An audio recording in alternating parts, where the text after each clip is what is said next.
Good morning, everyone. I hope you are well. So, firstly, let me just dedicate this morning's learning, as we have been every day, in memory of the late Rav Lord Sachs, Rav Yaakov Tzvi ben David Aryeh, as well as Leah Bas Bible, Tzivia Bas Mordechai, Avram ben David Slavin, Shlomo ben Yisrael Morris, Tzipora Fegele Bas Reuven Baruch, Shalom ben Eli Lee ben Bas Bible, from Shoshana Bas Yaakov Shmuel, Yirmiyahu Yochel ben Achav Moshe Eliezer, Sarah Malka Bas Binyamin, Penina Bas Avram Abba Cohen, David ben Nachum Dov Steen, Shainda Bas Moshe Stanton, Shmuel ben Yosef Halevi Levi, Sarah Miriam Passa, Rachel Batzvi Chaim Chizik, and Ephraim Reuven ben Yitzchak Chanoch. Wish each and every one of their respective families long life and only sympathies. So sometimes things just happen that coincide. Let me explain what I mean. So I told you already that this morning I was going to speak about the gate of anger. So as you can imagine, speaking about the gate of anger, I have been very placid, cool, calm, and in control for the last 24 hours to make sure that I didn't slip up. And I arrive home, and I've just done the school run, and I come home and I open the front door, and the baby, 2-year-old, is in the kitchen, and she's very quiet. And I go in, and she is from head to toe white with flour. She has literally taken the flour and poured it all over her. And I said to myself, Ribono Shel Olam, what do you want from me? I'm not a malach, I'm not an angel. How am I meant to do it? And I took a very deep breath.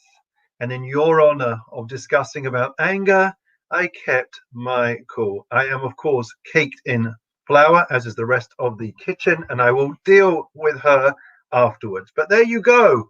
It was a reminder that we are dealing with the gate of anger, deep breaths, and hopefully then we'll be able to get through this. Let me just make sure that we are charged up. Bear with me one moment as we plug in. So we mentioned, as with every character trait, that there is a positive aspect, but the majority of anger is something that we have to steer well clear of. Where does anger come from? Have you ever thought about that? Where exactly does it come from?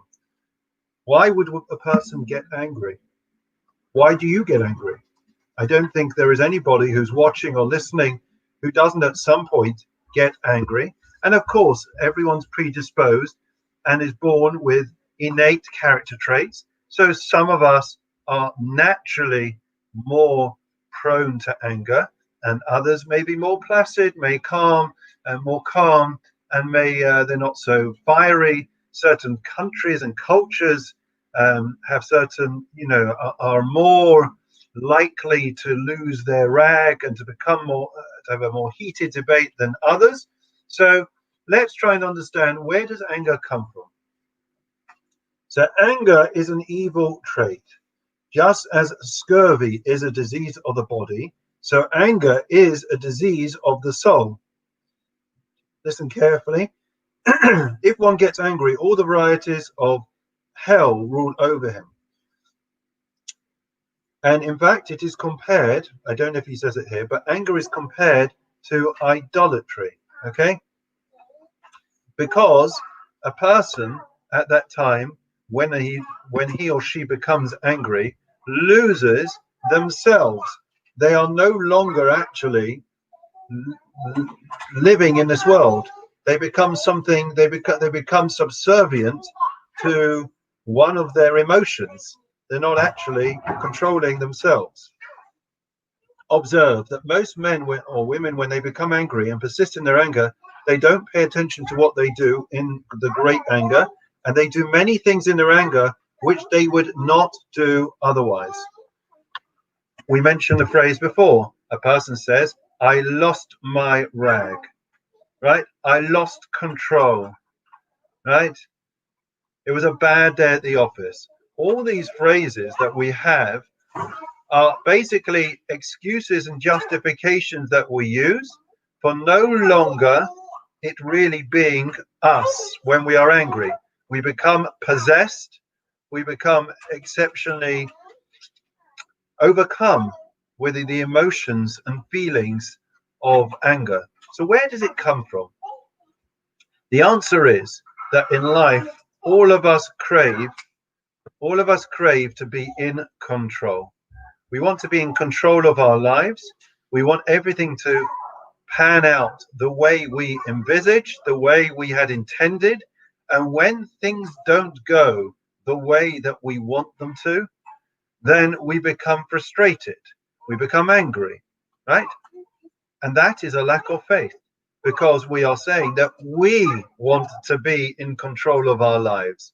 We expect things to go the way we want them to, as opposed to relinquishing control and recognizing that actually it's out of our hands. It's not up to us, right? God is running the world, and some things happen all the time that we don't intend. Kids pour flour over their heads. It's part of life. And that we're not going to be able to change, as we've said before, the circumstance that we find ourselves in. What we can change and what we are expected to change is our reaction to any given situation. Okay? How do we respond? That is the choice that we have in life. One of them is anger. Man recognized in the time of his anger. If his anger overpowers his wisdom and he does things in his anger without the guidance of wisdom, in this, his anger is recognized.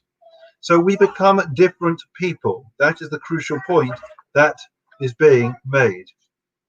The man of anger or woman of anger does not overlook things and does not forgive his insult, but is always vengeful and grudging. Anger brings one to contention, right? When we're angry with our friends, with our family, they will argue with them and he will argue with them.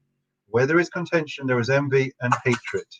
Okay, so basically the idea of anger is that we have lost control. We become angry because things don't go the way we want them to, because we believe that we're running the world, and therefore that is why it is comparable to worshipping idols. It is idolatrous when we become angry because we feel that we are in control, when really we have to recognize that we are not in control of this world. We are only in control of the choices and reactions that we make to any given situation. That is up to us, nothing less and nothing more. And therefore, when a person is in a state of anger, our reaction, our response when we are dealing with them, silence.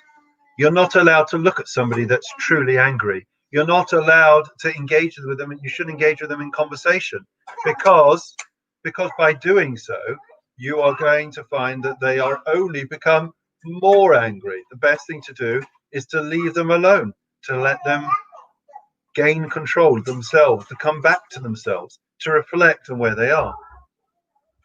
It is the worst of all character traits. And yet we have said time and again that every character trait, there is a time and a place. And I was discussing this on the phone yesterday with somebody. Anger has its place. You cannot fight a war without anger. Okay? Anger is that you believe that you want to change things, right? And if there is no passion, right, then you cannot win a war. There has to be that force, that aggressiveness in a person's battle that one's fighting, but only in that circumstance. Another instance where one must display anger, and we must make that subtle distinction here between displaying anger on the one hand and being angry on the other. Displaying anger is what I'm going to do to my child right now because she's interrupting. So Hila, please go in the other room. I'm coming to see you, okay? Okay, shut the door. Thank you very much. That wasn't anger, okay? Anger is where you display anger, which is permissible and encouraged. If my child, God forbid, is running in the road, right, or does something dangerous, saying to the child afterwards, that was really, really naughty, or that was really unhelpful, or that was dangerous, isn't going to make the necessary reaction and impression on the child. So there are times where we have to display anger. Inside, we should be as cool as a cucumber, but externally it is necessary for the sake of education to impress upon our kids that when something is dangerous, something is upsetting, we have to demonstrate the emotions and the severity of what they are involved with. Otherwise, it won't make an impression with them. That doesn't mean shouting and screaming, but there are times where a person should show that something matters and you are very, very disappointed. A child runs in the road, I'm just giving an extreme example, that is something that a person must demonstrate, or an outward display of anger, so that the child knows not to do it again, so the child knows that it is the most severe thing that they could do. Having said that, there is a story which I heard about a young person who grew up and they were very, very placid and calm. And they said, where did this come from? And they said, it came from my home. I was a real tearaway kid. And we were living, I don't know, the 20th floor, whatever it was, in New York. And I did something really naughty. I went and opened the window, and I was sitting on the window ledge outside. There was nothing underneath me. And my father asked where I was, and he realized that I was on the window ledge about to fall. Had he come and got very, very angry, the shock, the fright would have made me fall off the window ledge. He stayed calm despite the gravity of the situation, despite the danger. He stayed completely calm. Because he was calm, I became calm. And because I was calm, that saved my life. So very much we say, and this is one of the things that I mentioned in a eulogy that's going out about Lord Sachs, is one of the things that he was keen to impress was Kamayim ponim king leva odom, that he said that in life, King Solomon's words from Mishlei, the idea is that we are meant to reflect, like water reflects our image in it. So it is that when we are interacting with people, the way we behave to them is the way they behave to us. If you love someone, they'll love you back. And therefore, if you become angry, what ends up happening? Somebody else becomes angry. So the best thing that you can do if you see somebody getting angry is not rise to the bait, to stay calm, to stay silent, to let them vent, try and calm them down. And if it doesn't work, then let them have time out. Say, listen, clearly you're upset about this. I'm going to give you your space, and then we'll be able to have a conversation. So it's no point in trying to make peace and trying to appease somebody when they are absolutely seething, when they are really, really angry. You're not going to get anywhere. And usually, as we've all experienced, we're all wise, old and wise here, that it's counterproductive. And it leads to us having a greater rift between the two parties. And that's also when you want to make up with somebody. Sometimes, right, it is necessary to have time out, to give the person time to vent and to calm down. And yet, at the same time, they say that you should never go to sleep in an argument with your spouse. You're meant to, what they say, never go to sleep on an argument, stay up and fight. That's not quite what we believe. The idea is that one should not allow an argument to fester. You're meant to deal with it head on. But having said that, and I know from psychotherapy and family therapy and couple therapy that sometimes the issues of the day are huge and it's late and everyone's up exhausted and somebody may be very, very angry. In such a situation, it is impossible to be able to solve that issue and deal with it adequately at the time of the argument. And therefore, it may be that, again, the person's angry. You're not going to be able to solve the issue in a 2-minute conversation.